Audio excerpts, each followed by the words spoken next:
Good morning students. पिछले video में हम लोगों ने जो है ऑस्टर्ड के एक्सपेरिमेंट को जाना था और हमने बायो-सेवर्ट नियम को भी जो है स्टडी किया था। आज के इस वीडियो में हम लोग एम्पियर्स लॉ की जो है एम्पियर्स लॉ पे स्टडी करेंगे और इससे पहले हम लोग जो है चर्चा करेंगे parallel currents and force between them, यानी कि समांतर धाराएं और उनके बीच बलों की गणना करेंगे।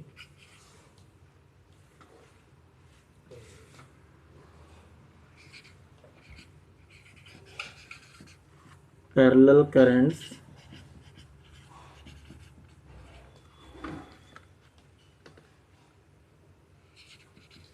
and force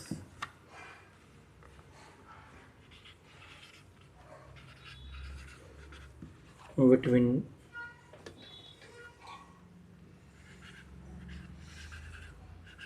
them। इसके लिए हम लोग जो है दो कंडक्टर्स जो है हम लोग दो धारावाही चालक हम लोग लेते हैं, ठीक है। दोनों एक दूसरे के पैरेलल होते हैं। इनके बीच की दूरी मान लिया हमने क्या है, r है।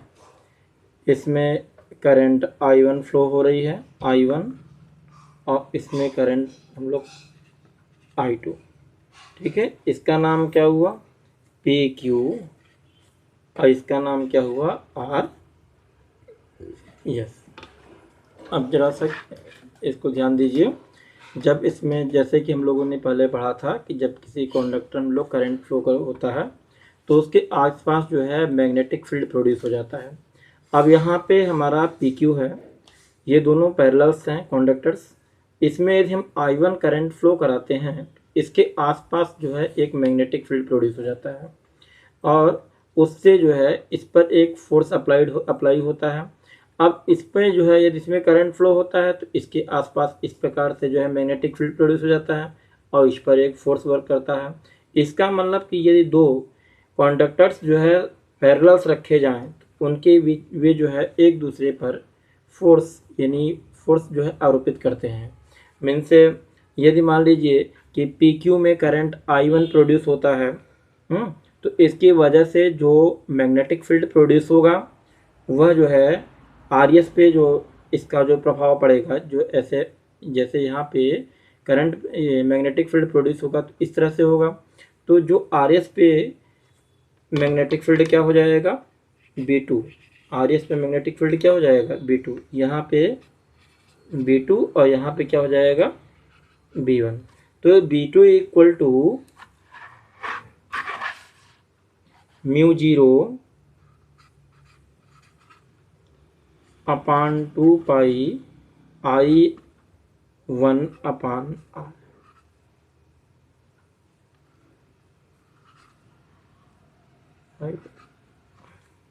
ठीक है, ये I1 अपान R, ये I1 क्यों हुआ, क्योंकि यहाँ पे फर्स्ट कंडक्टर जो आपका PQ में करंट फ्लो हो रहा है, इसके कारण मैग्नेटिक फील्ड प्रोड्यूस हो रहा है।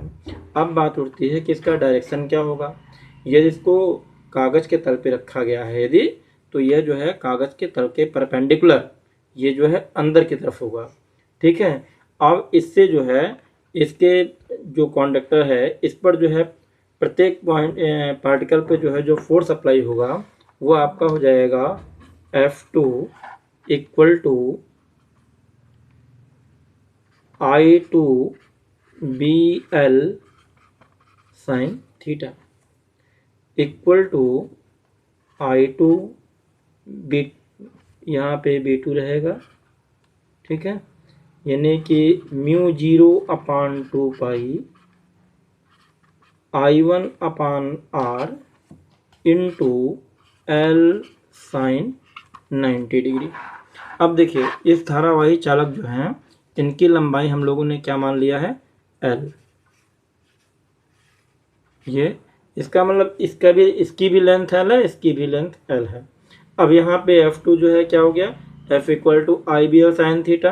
तो अब यहाँ पे I2 mu 0 2 pi into I1 upon R L sine 90 degree, यानी कि B2 की वैल्यू यहाँ से हमने पुट कर दिया, L साइन 90 की वैल्यू क्या होती है, 1 होती है।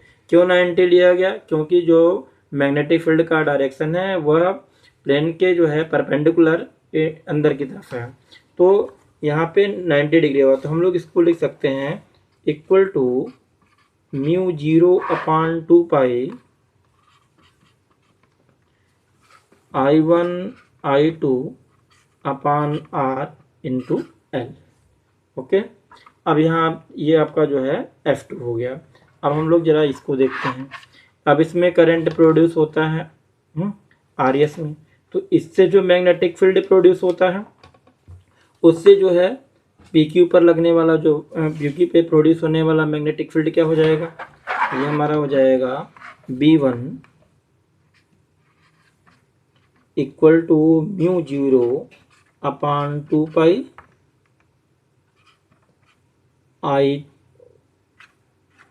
I2 upon R। ठीक है, I2 अपॉन R। अब यहाँ पे जो है ये इस पर जो इसका डायरेक्शन क्या होगा, मैग्नेटिक फील्ड का डायरेक्शन क्या होगा? ये भी जो है प्लेन के जो है परपेंडिकुलर, लेकिन ये बाहर की तरफ होगा हमारा। ठीक है, अब यहाँ पे जो इस पर जो फोर्स वर्क करेगा इसके प्रत्येक पार्टिकल पे इस करंट की वजह से, वो क्या हो जाएगा? F1 equal to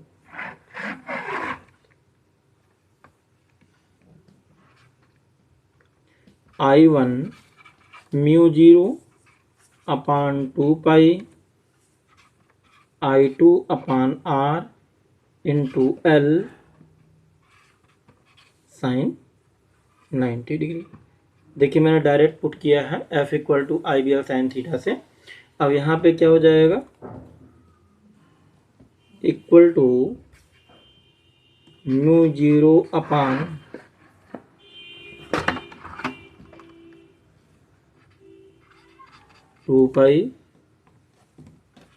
I1 I2 upon R into L। अब आप देखोगे कि ये आपका हो गया F1 equal to mu 0/2 I1 I2 upon R into L, यानी कि दोनों जो है एक दूसरे पे इक्वल फोर्स अप्लाई कर रहे हैं, दोनों एक दूसरे पे इक्वल फोर्स अप्लाई कर रहे हैं। और जब इसमें दोनों में डायरेक्शन करंट का सेम है, देखिए ऊपर की तरफ डायरेक्शन हो रहा है ना P2Q और यहाँ पे R2S, तो ऐसे कंडीशन में दोनों कंडक्टर एक दूसरे को जो है अट्रैक्ट करेंगे, यानी कि आकर्षित करेंगे। ये इनका डायरेक्शन चेंज कर दिया जाए तो ये जो है एक दूसरे को रिपल्स करेंगे, अर्थात प्रतिकर्षित करेंगे। ठीक है, अब इस आधार पे ये तो हमारा हो गया पैरेलल करेंट्स और उनके बीच बल के किस तरह के कार्य करते हैं। अब इस प्रकार से आर्मस्ट्रांग ने जो है अपने नियम को दिया, बायो-सेवर्ट ने दिया, फिर बाद में जो है एम्पियर ने भी अपने रूल को दिया। उसने बताया कि यहाँ पे हम लोग एम्पियर्स लॉ कर देते हैं।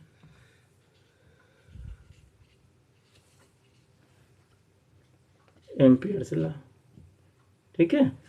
उसने बताया कि यदि उसने क्या किया कि एक जो है क्लोज लूप ले लिया,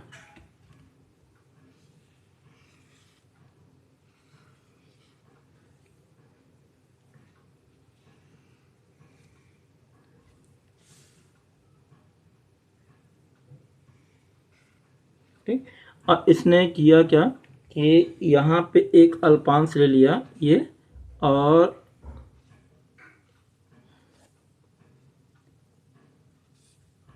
ये हमारा क्या हो गया, एंगल थीटा हो गया।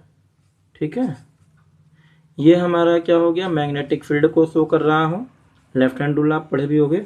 अब यहाँ पे ये क्या हो गया, डीएल ना, डीएल क्या है,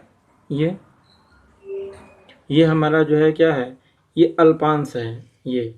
ठीक है, इस अल्पांश को जो है लेकर के इसने जो है अपने नियम को दिया। ठीक है, ये थीटा क्या है यहाँ पे, डीएल और ये मैग्नेटिक फील्ड के बीच का एंगल है।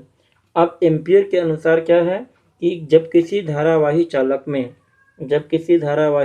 में आई धारा प्रवाहित हो रही हो, देखिए आई धारा हमने यहाँ प्रवाहित करा दिया। ठीक है, आई धारा प्रवाहित हो रही हो तो और उसके चारों ओर एक सतत क्लोज अज्यूम्ड लूप, यानी ये काल्पनिक लूप है, ये हम लोग काल्पनिक है ये। ठीक है, काल्पनिक लूप के किसी अल्पांश पर वहाँ पर एक जो है मैग्नेटिक फील्ड भी हो। फिर से ध्यान दीजिए कि यदि किसी कैरिंग कंडक्टर में जो है आई करंट फ्लो हो रहा हो और उसके चारों ओर एक कंटिन्यू एक अज्यूम लूप, किसी अज्यूम लूप जो है उसके लंबाई एक, यानी उसकी जो एकदम सिस्टम लंबाई अल्पांश पर वहाँ पर एक जो है मैग्नेटिक फील्ड भी हो, तो ये क्या हो जाएगा हमारा एल डी एल, सॉरी ये हमारा हो जाएगा B D L equal to mu zero I. ठीक है, अब ये गोला बने बना दिया इंटीग्रेशन के साइन में। इसका मतलब क्या हुआ कि सर्किट हमारी क्लोज है, क्लोज लूप को शो कर रहा है, एल क्लोज लूप। अब ये जो है इसको हम लिख सकते हैं R B into D L cos theta equal to mu zero I. ठीक है, यही जो है एम्पियर का रूल है, यही एम्पियर का रूल है। मैं इसको यहाँ पे और क्लियर कर दे रहा हूँ, म्यू जीरो आई।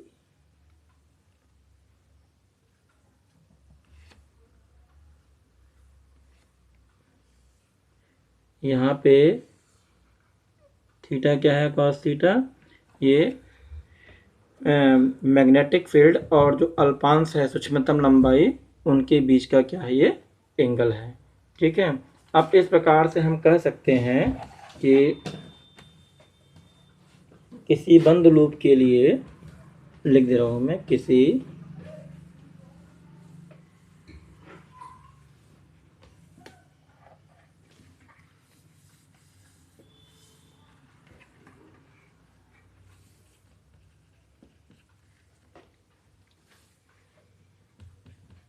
बंद लूप के लिए चुंबकीय क्षेत्र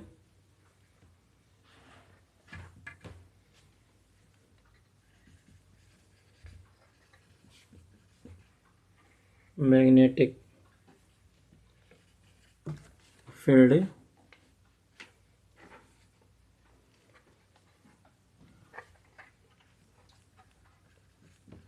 रेखीय समाकल का मान उस लूप द्वारा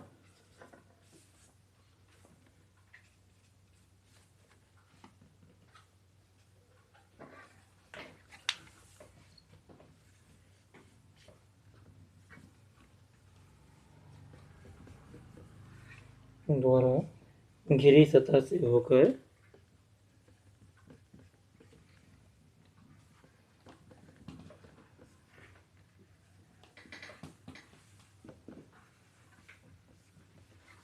घिरी सतह से होकर प्रवाहित होने वाली नेट धारा होकर प्रवाहित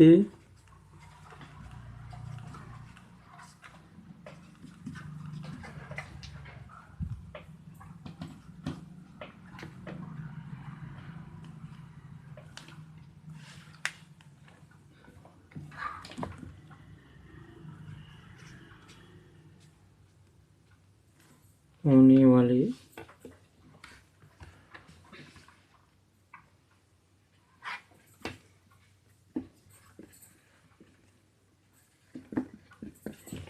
नेट धारा के म्यू जीरो गुणक के बराबर होता है, म्यू जीरो गुणक के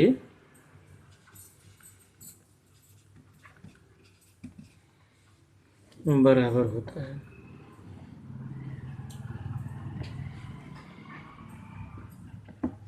ठीक है, जो यहाँ पे लिखा गया है L B D L cos theta equal to mu naught आई।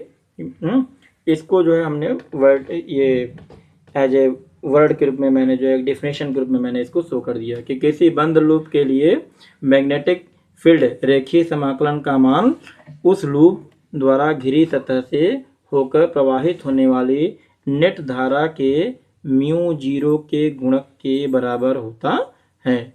ये हमारा क्या था, एम्पियर का नियम था।